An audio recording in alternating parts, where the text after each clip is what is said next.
विष्णु, मेरे पास आओ बेटा। जी बाबूजी, मैं यहीं पर हूं, आपके पास। एक दिन तो सबको जाना है, मेरा भी वक्त आ गया है।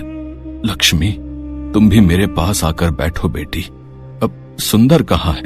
भैया रास्ते में है बाबूजी, बस पहुंचते ही होंगे।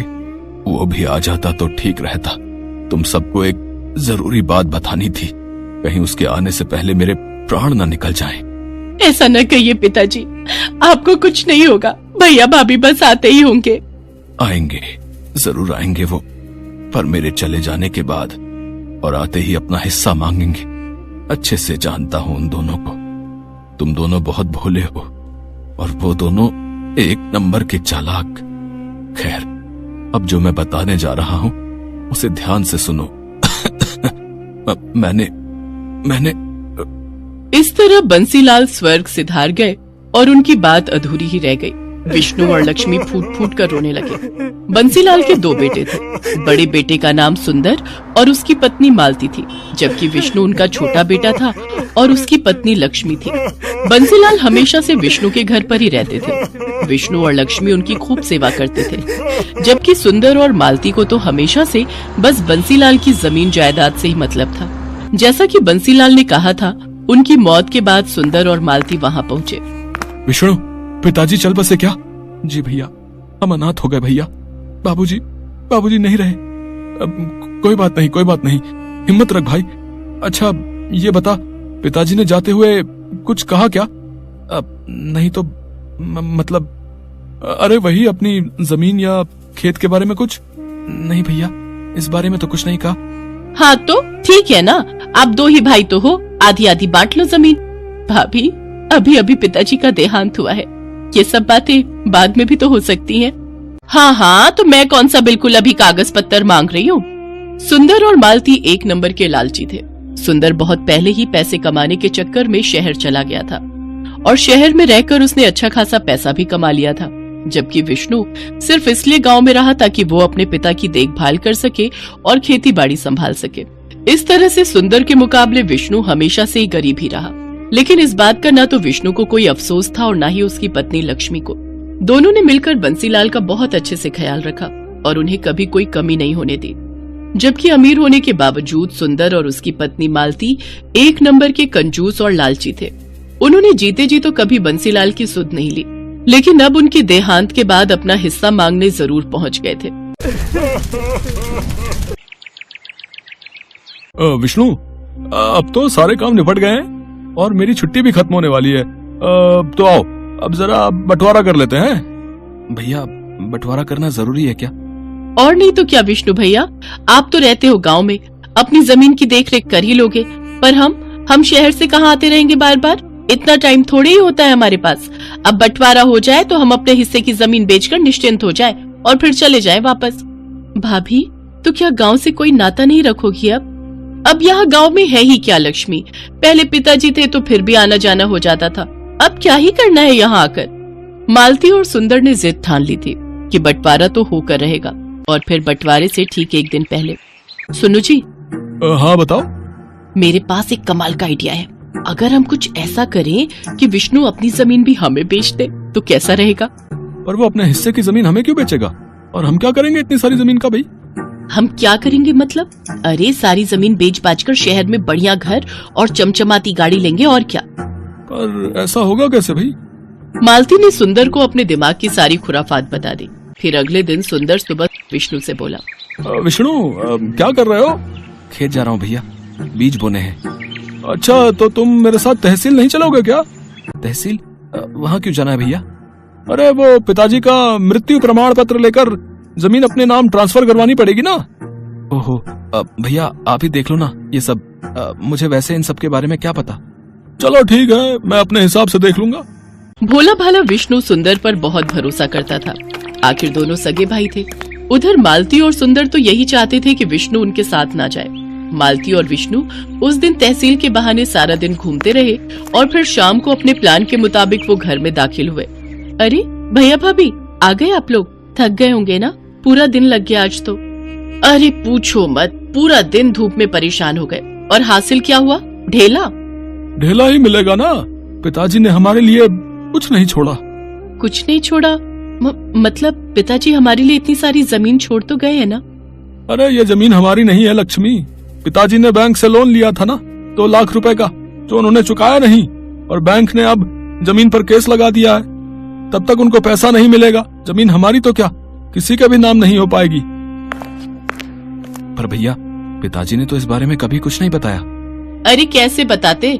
अगर वो बता देते कि जमीन गिरवी रखी है तो हम नाराज नहीं हो जाते? खुद तो चले गए और हमें भिखारी बना गए।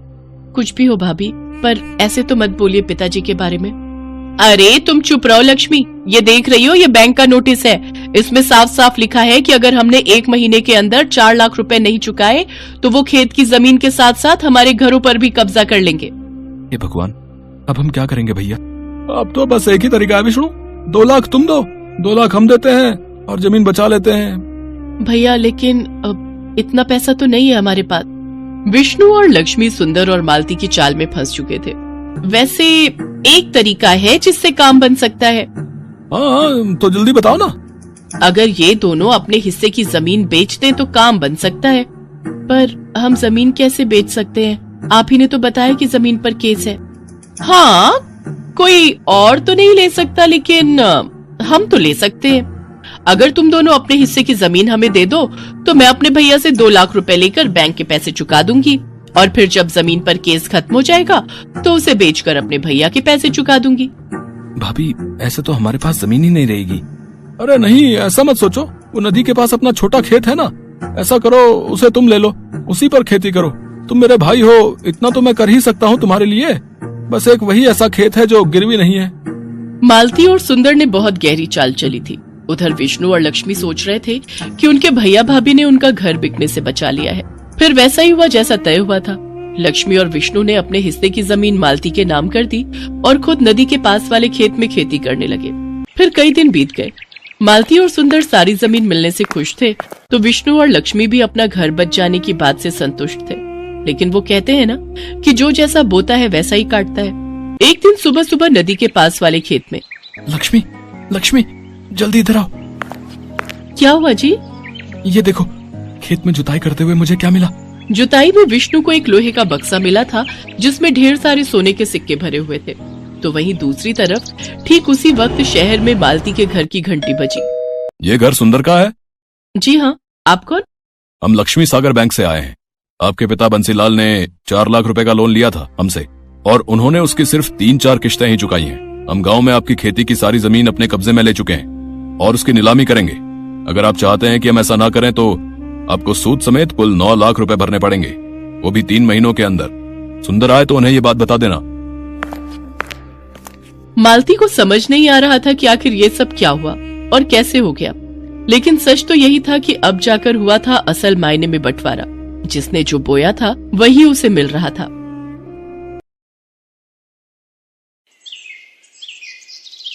उर्मिला माधोपुर गांव में रहती थी। उसके पास पारो नाम की एक पालतू गाय थी। पारो उर्मिला के साथ पिछले कई सालों से है। पति के देहांत के बाद इसी गाय के सहारे उर्मिला ने अपने परिवार को चलाया। उसकी गाय का दूध पूरे गांव में मशहूर था। गांव के सभी लोग उर्मिला से ही दूध लेते थे। उर्मिला का बेटा शहर में पढ़ता था। वहीं उसे पूनम नाम की एक लड़की से प्यार हो गया और उसने अपनी माँ को बिना बताए पूनम से मंदिर में शादी कर ली। आज वो गांव वापस आने वाला था। उर्मिला बहन, 2 किलो कर देना दूध। 1.5 किलो मुझे भी देना। क्या बात है उर्मिला बहन, आज तो तुम बड़ी खुश दिखाई दे रही हो। बात ही खुशी की है सरोज बहन, आज मेरा बेटा गांव वापस आ रहा है। बस जल्दी जल्दी काम निपटा कर उसी के लिए बढ़िया बढ़िया पकवान बनाऊंगी। पता नहीं शहर में उसे क्या खाने को मिलता होगा और क्या नहीं।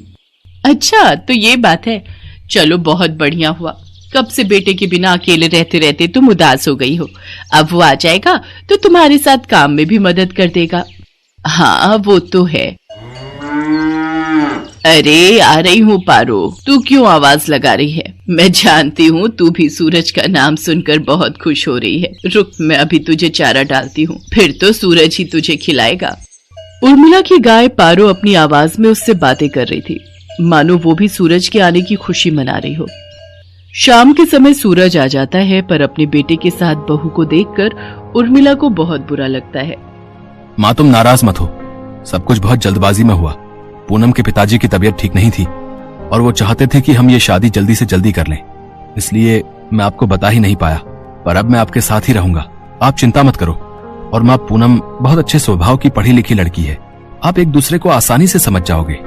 ठीक है, देखती हूँ वो मुझे कितना समझती है। गांव के रहन सहन और शहर के रहन सहन में बहुत फर्क है बेटा।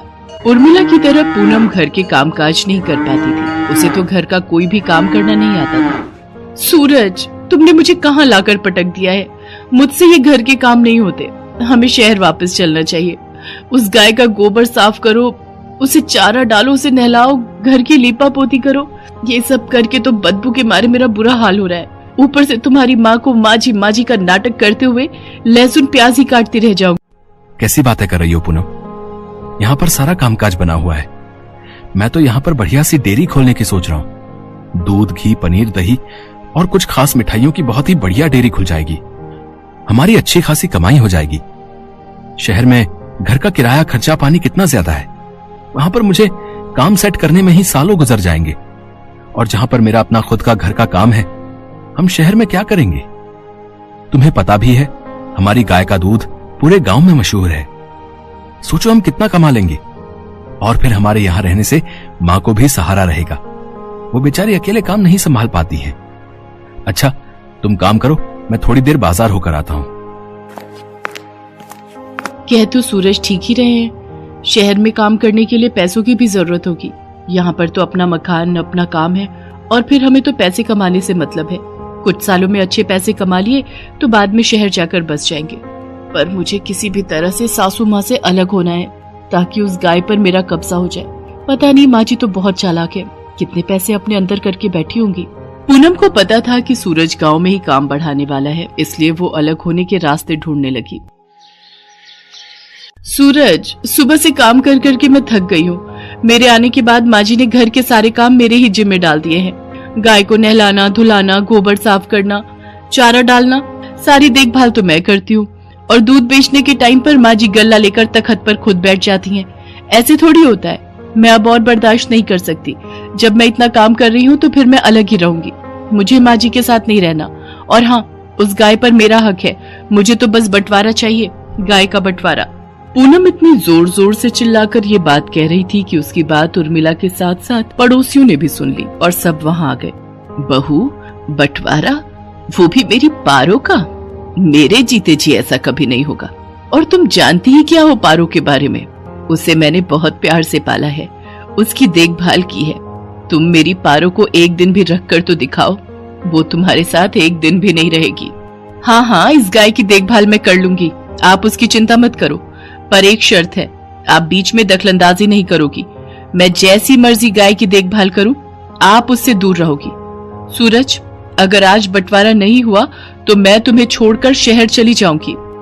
माँ, अगर पूनम चाहती है तो आप उसे गाय दे क्यों नहीं देती? उसे एक बार कोशिश करने तो दो। कहीं ऐसा ना हो आप दोनों के झगड़े में मेरी शादीशुदा जिंदगी खराब हो जाए। सूरज बेटा, एक माँ कभी नहीं चाहती कि उसके बच्चों का घर खराब हो। अगर बहू की यही इच्छा है तो आज से मैं अपनी पारो बहू के हवाले करती हूँ। उर्मिला बहन, इतने सालों से हम देख रहे हैं, पारो को तुमने बहुत लाड प्यार से पाला है। कहीं ऐसा न हो बंटवारे के चक्कर में एक निर्दोष जानवर परेशान हो जाए। सब गांव वाले भी क्या समझाते। पूनम तो बंटवारे की जिद पर अड़ गई थी और ऐसा ही हुआ। गाय अब पूरी तरह से पूनम के हवाले थी। सूरज गांव में डेयरी खोलने की व्यवस्था के काम से शहर चला जाता है। पूनम तो आलसी थी, उसने गाय के प्रति लापरवाही दिखाना शुरू कर दिया। वो सुबह उठकर ना तो गाय का गोबर साफ करती थी, न उसे नहलाती धुलाती थी और न ही उसे समय पर चारा देती थी। इसी कारण गाय के आसपास बदबू फैलने लगी और मक्खियां, मच्छर, कीड़े मकोड़े आने लगे। गाय को समय पर चारा नहीं मिलता था, वो कमजोर हो गई। पूनम सारा दिन सोती रहती और खाती पीती रहती। गाय ने दूध देना भी बंद कर दिया। एक दिन गाय बेहोश होकर जमीन पर गिर गई। ये देखकर पूनम घबरा गई। सूरज उसी समय शहर से आया और वो भी घबरा गया। उसने उर्मिला को आवाज लगाई। उर्मिला दौड़ती हुई अपनी पारो के पास आई और बिलख बिलख कर रोने लगती है। पारो, पारो उठ, देख देख, मैं तुझे आवाज लगा रही हूँ। पूनम, पारो की देखभाल की जिम्मेदारी तुमने ली थी ना, फिर उसका ये हाल कैसे हो गया? मुझे माफ कर दो सूरज, गलती मेरी ही है। मेरे कारण पारो आज इस हालत में है। मैं सचमुच माँ जी की तरह पारो की देखभाल नहीं कर सकी। माँ जी मुझे माफ कर दीजिए। उर्मिला दौड़कर चारे के पास जाती है और चारे को उठाकर पारो के आगे रखती है।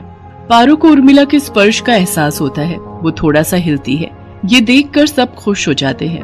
उर्मिला अपने हाथों से पारो को चारा खिलाती है।